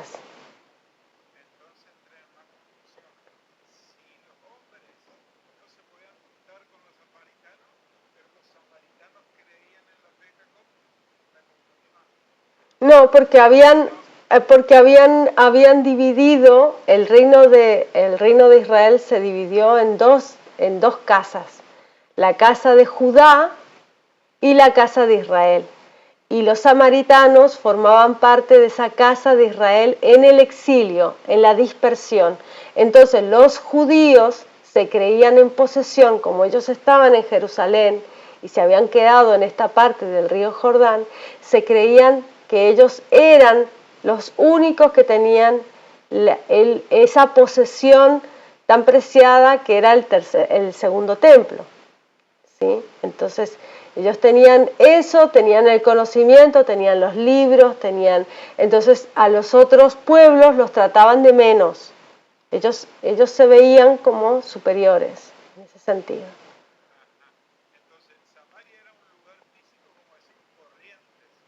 Claro, era una provincia, era una de las 10 provincias de las toparquías romanas. O sea, Roma dividió en 10, por eso los 10 dedos de la estatua de Nabucodonosor. Porque la Roma imperial, que eran 2 columnas, la Roma bizantina y la Roma de Roma, son las 2 piernas. Y esas 2 piernas se dividen en 10 dedos, que son las 10 toparquías romanas. Les pusieron incluso nombres. Sí. Claro, ellos eran Judá. Ellos eran Judá. Judá. El, claro, Judá quedó en la zona de Jerusalén, donde estaba Jerusalén. Y Samaria es parte con las tribus perdidas de la casa de Israel. Samaria es parte de esos pueblos que fueron al exilio, que fueron a la dispersión, las 10 tribus que fueron a la dispersión. Sí, y lo más importante es tener esa certeza en tu camino también, hacer esa comprobación para tu propia fe, para tu propio, para estar firme en la palabra, para que verdaderamente sea la roca en la que estás cimentado, porque eso es lo que nos va a sostener y lo que nos está sosteniendo en este tiempo, el que verdaderamente ese conocimiento que nos da la palabra sea firme en nuestros pies. Y bueno, y hay que hacer un trabajo, es laborioso, pero es muy hermoso y es muy enriquecedor y está lleno de alegrías y de llenura de espíritu y de una gran paz, porque te genera el conocimiento, te genera eso, te genera tranquilidad. Cuando todo el mundo está en confusión, tú estás en esa paz que escapa a todo entendimiento. Entonces es eso, es saber también cuando uno encuentra, es bonito también saber cuando uno encuentra. Lo malo es siempre estar buscando y nunca encontrar, y siempre estar perdido de la vida.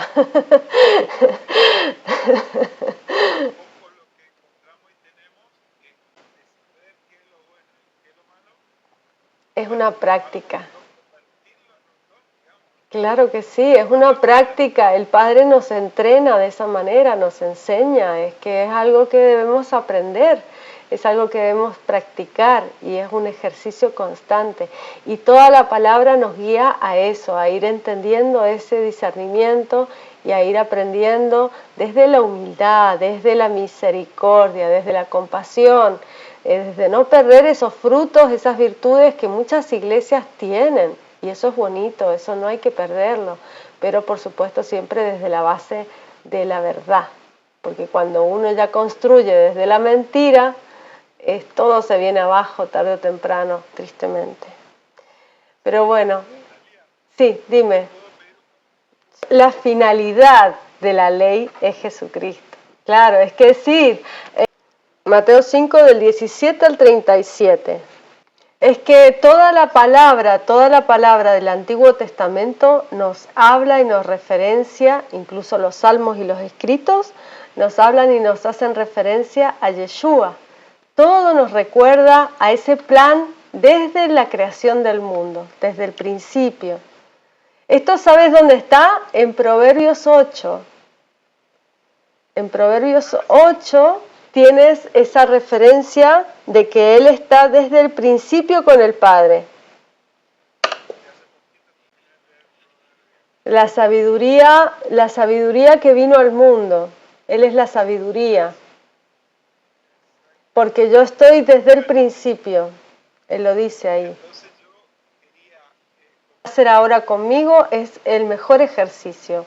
Cuando alguien te plantea una duda y tú vas a la palabra y lo buscas y lo intentas entender y lo intentas ver, pero ¿y esto por qué? ¿Y esto así? Pero yo no lo tenía así. Mira, está aquí. Mira, ¿ves? Tenía razón.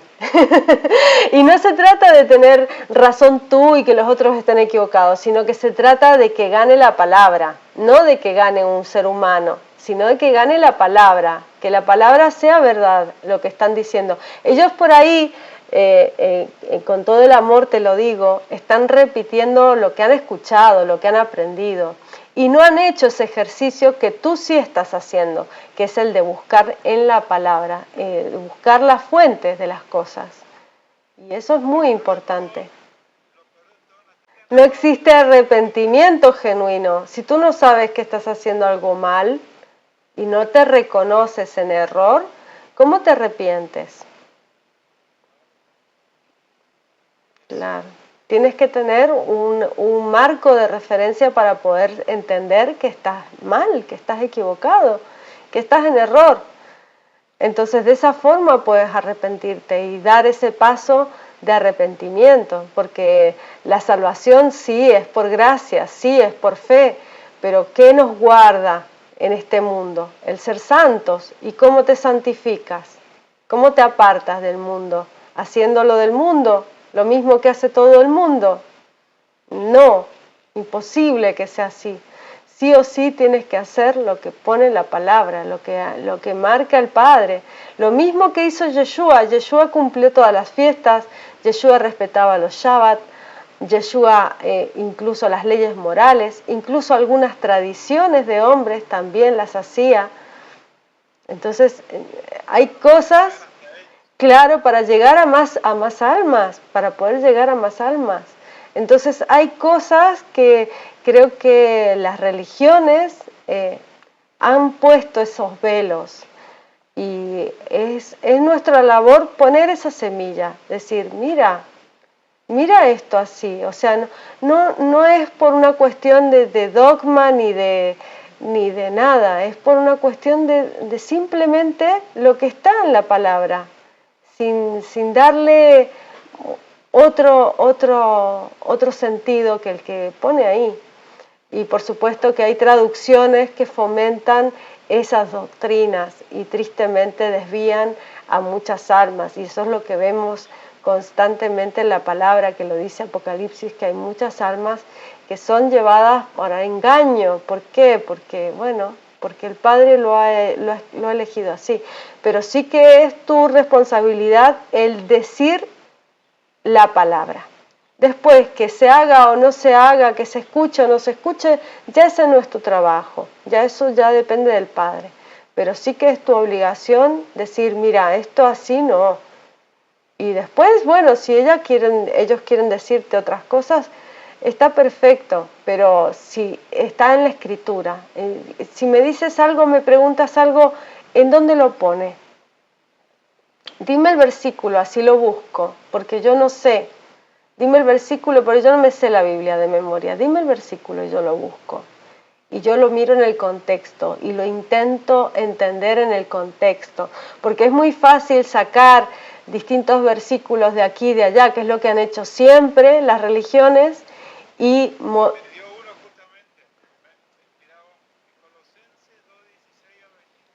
Colosenses dice, y vosotros, estando muertos en pecados, en la incircuncisión de vuestra carne, o sea, está hablando a los gentiles, os vivificó juntamente con él, perdonándolos de todos los pecados, rayendo, o sea, quitando la cédula de los ritos.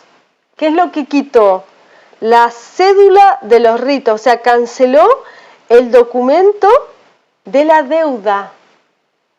La cédula de los ritos es ese testamento conforme a los mandamientos de ritos, de rituales, que nos era contraria, que era contra nosotros, quitándola del medio y enclavándola en la cruz. Eso es lo que se clavó en la cruz.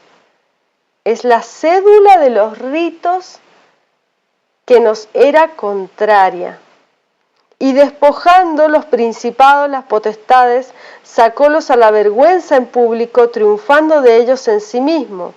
Por tanto, nadie os juzgue en comida, en bebida, o en parte de día de fiesta, o de nueva luna, o de sábado. Pues sí, aquí pone Romanos 14, vamos a Romanos 14, a ver qué dice.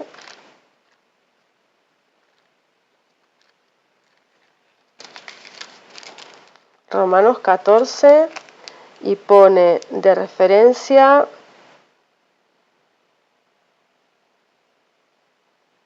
Romanos 14, 2, 3, 5 y 10. Así que porque uno cree que se ha de comer de todas cosas, otro que es débil, come legumbres. El que come no menosprecia al que no come, y el que no come no juzgue al que come.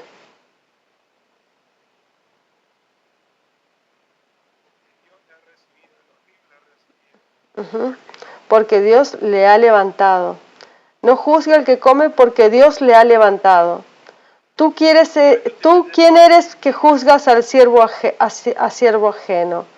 Para su Señor está en pie o cae, mas se afirmará, que poderoso es el Señor para afirmarle.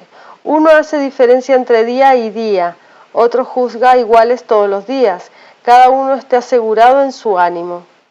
El que hace caso del día, hácelo para el Señor. El que no hace caso para el día, que no lo hace para el Señor. El que come, que coma para el Señor, porque da gracias a Dios. El que no come, no coma para el Señor, y da gracias a Dios. Acá está hablando de no comer, no está hablando de comidas específicas. No está hablando de kosher o no kosher. Está hablando de no comer. O sea, el que no come, que no coma para el Señor. El que hace ayunos, está diciendo. Porque ninguno de nosotros vive por sí mismo, muere para sí, y ninguno muere para sí.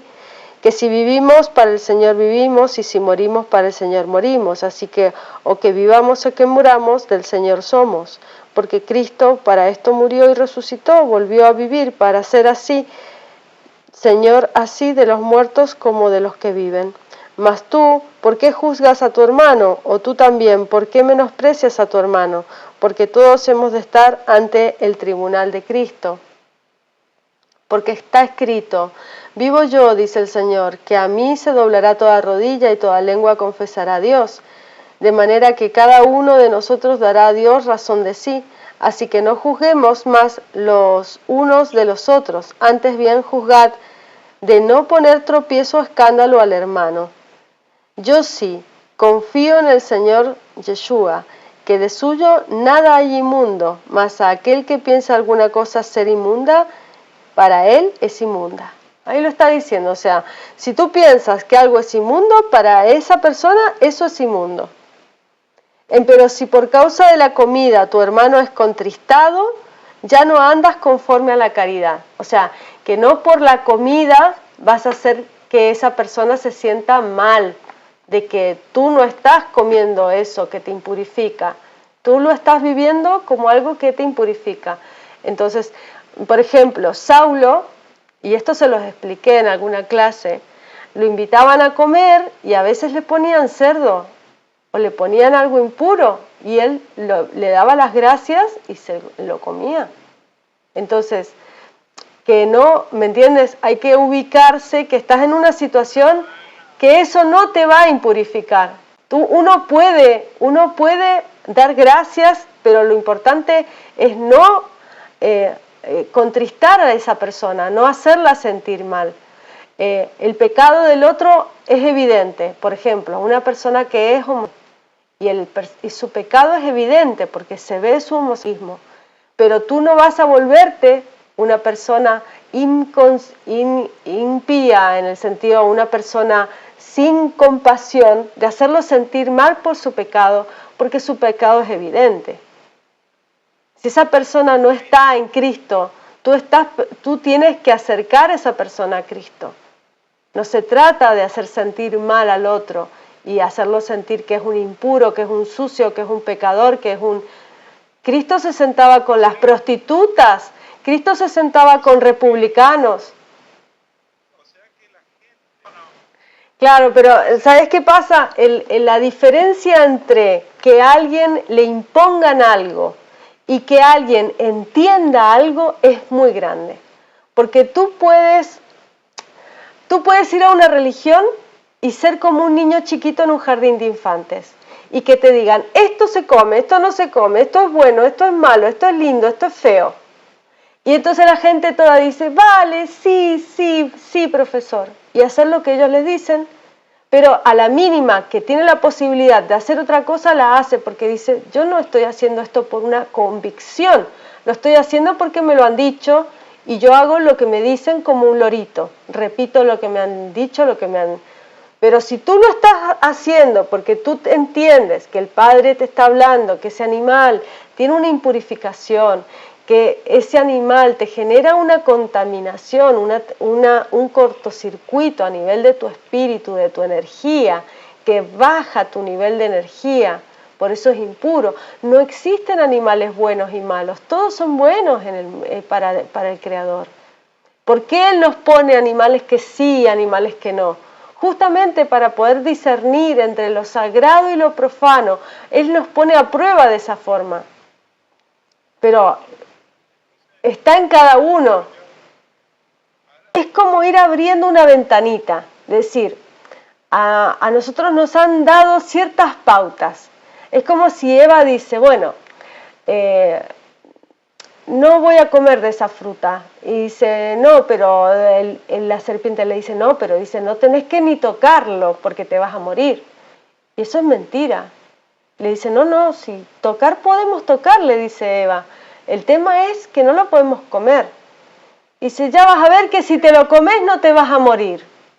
Y ella entonces agarra la fruta y dice, bueno, yo me lo como, si total no me voy a morir ahora. Y ella se lo come y ve que no pasa nada y dice, no me he muerto.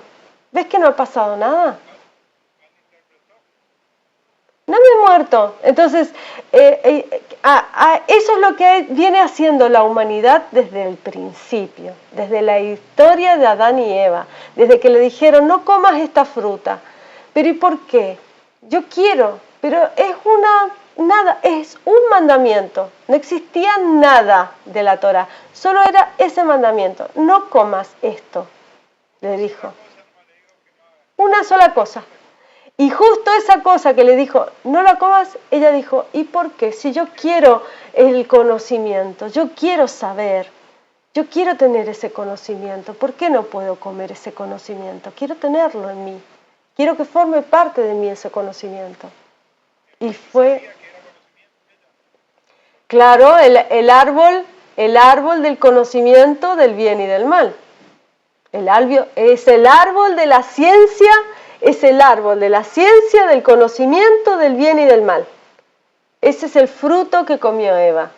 El árbol de la ciencia, del conocimiento del bien y del mal. Entonces, ella sabía que eso le iba a dar algo diferente, algo que ella nunca había conocido, algo que ella nunca había probado. Pero el padre le dijo, eso no. Lo que pasa es que ella dijo, bueno, no me voy a morir. Y ese es el problema,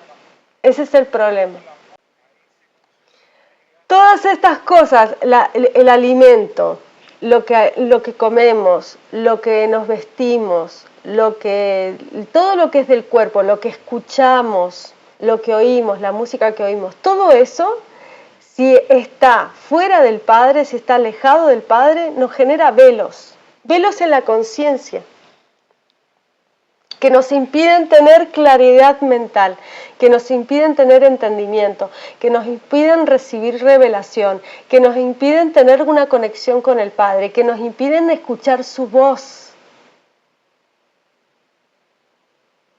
Eso es lo que la gente no entiende. Y no se trata de vivir ayunando y pasando hambre, no se trata tampoco de eso. Se trata de simplemente cumplir con lo que Él nos pide, ni más ni menos. Obediencia, cumplir el mandamiento. Que yo sé que si se baja todo, que si no tengo internet, que si no tengo esto, que si no tengo lo otro, yo voy a seguir en obediencia. Porque yo estoy en obediencia en el Padre, entonces porque yo miro la luna, porque yo estoy mirando los días, porque yo estoy contando los días, porque yo estoy estudiando la palabra, porque yo me aplico en mi hogar, porque yo me aplico con mis hijas, porque son esas las cosas que el Padre nos pide que hagamos. No es complicado, no es algo súper elaborado, es simple. No, y mi yugo no es pesado, dice Yeshua, es ligera mi carga.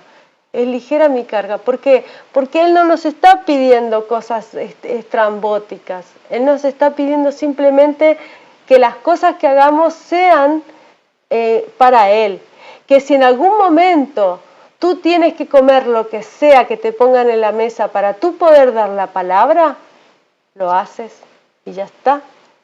Si, por ejemplo, caes a la casa de alguien y esa persona te está mirando y no tiene nada para comer y lo único que tienen es un cerdo y lo matan por ti, ¿cómo no vas a comer? O sea, es sentido común y es agradecer eso que esa persona está haciendo por ti, porque esa persona está todavía en falta de conocimiento, en ignorancia, entonces tú estás llevándole ese conocimiento y tú debes actuar desde la misericordia. Es como un chico, como lo que te dije, un chico que está desviado totalmente de la vida y tú lo ves que está tan desviado que lo único que le puedes decir es: Yeshua te ama, cariño, no importa lo que tú hagas.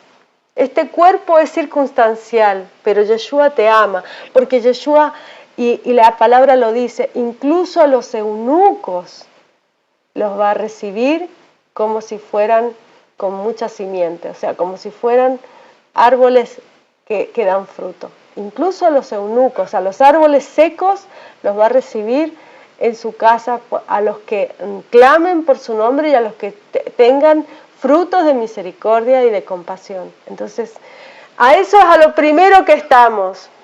Está bien al principio cuando uno está aprendiendo, cuando uno está entendiendo, y todos lo hemos pasado ese proceso. Todos hemos vivido esa etapa en la que a todo el mundo le decías: esto no, acá no, así, pero después vas entendiendo que hay cosas que te permiten acercarte también a las personas y que son necesarias y que no pasa nada. Lo más importante, lo primero que pone en todo momento el Padre Eterno y Yeshua es la misericordia. Eso es lo más importante, más que cualquier cosa. Eso está primero. Y después todo lo demás. Y caminar se aprende andando. Uno no puede saber exactamente cómo actuar en cada momento cuando tú toda esta información no la tenías, todo este conocimiento no la tenías. No es lo mismo una persona que se ha criado con la Torá, que ha nacido en una casa donde había Torá, donde respetaban todo esto y ha encontrado a Yeshua y ha encontrado la verdad. No es lo mismo cuando uno viene y el Padre sabe en qué momento te llama, a quién está llamando y cuál es tu contexto, y lo entiende. Pero lo que no debes tampoco hacer es ser tolerante totalmente en todo momento, porque hay veces que uno tiene que decir las cosas aunque duelan, y más cuando son tu responsabilidad, más cuando esa persona que se está impurificando es un hijo, es una hija, es un padre, es una madre, es una hermana, aunque sean cosas impopulares, aunque tú les estés dando palabra y esa palabra les esté cayendo como un balde de agua fría, hay que decirle las cosas, aunque no sea popular, aunque no guste, porque nos llama también a ser sal, a ser la sal del mundo. Y tú sabes cómo cae la sal en una herida, escuece, entonces debemos ser la sal, debemos ser eso que limpia, que cauteriza, que purifica, que conserva, que da vida, porque tú piensas que la sal la usaban antiguamente para conservar los alimentos. Claro, entonces es eso. Bueno, hermano, me alegro mucho serte de ayuda. Yo igual lo que me has pedido voy a buscarte a ver si encuentro algún dato, y si no ya te hago algún pequeño papelito así de estos que escribo con una imagen para que sea didáctico también, para que lo puedas compartir. Pero ya te digo, no se trata de ponernos hierro, sino todo lo contrario, de sacarnos. Pero siempre y cuando sea lo que te digo, no por gusto del cuerpo, no para satisfacer el cuerpo, no para decir, me voy a pasar una gozada de comerme un asado de cerdo hoy entre pecho y espalda. No. No es para satisfacer el cuerpo, es por esa condición que te digo. O sea, si tú por dar la palabra, eso sí, ahí es donde está permitido. Por eso Pedro le dice a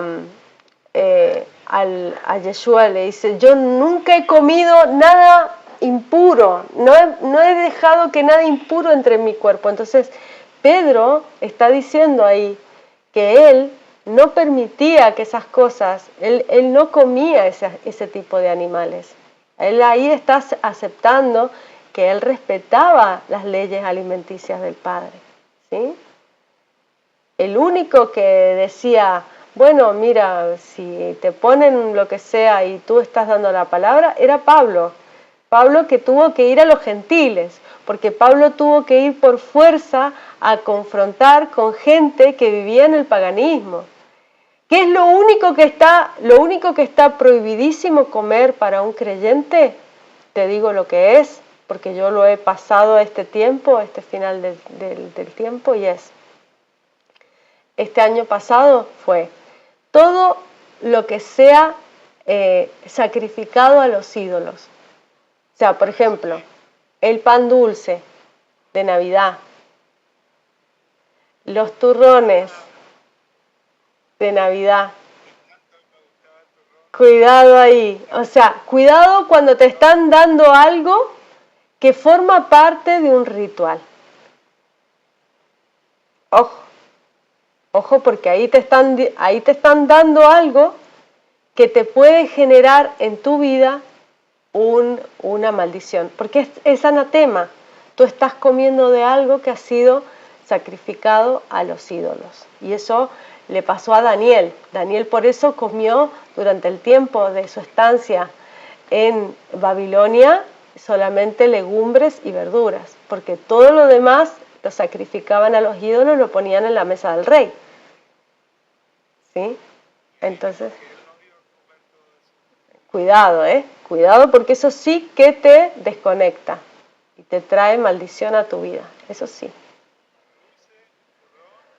Todo lo que sea sacrificio a los ídolos. Yo te traigo, mira lo que me han regalado en el trabajo, un huevo de Pascua.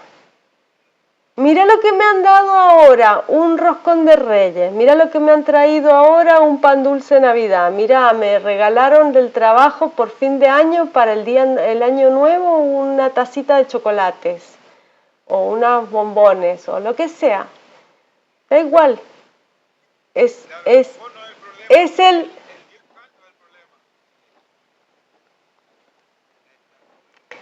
eso, el ídolo es el problema. Entonces, la sangre está prohibida en la Escritura. Comer sangres está prohibida. La morcilla es sangre. La sangre está prohibida. Comer sangre está prohibida. Incluso el animal debería matarse de forma kosher. La forma kosher es que toda la sangre baje a la tierra, porque la tierra mastica esa sangre. La vida del cuerpo está en la sangre, o sea, el alma de ese ser, la información de ese ser está en su sangre. Por eso nosotros no comemos la sangre, porque esa sangre tiene todo el conocimiento, toda la información del sufrimiento, del dolor, de la vida de ese ser. Entonces tiene que volver a la tierra lo mastica, lo come. Por eso vuelve a la tierra. Y nosotros no lo comemos. Por eso los satánicos beben sangre. Tú no puedes hacer lo mismo que hacen esa gente en sus rituales. Y es eso. Bueno, hermano, te dejo.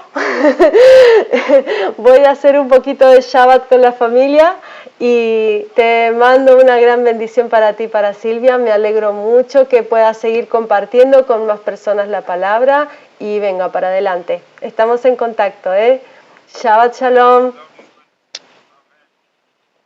Bendiciones.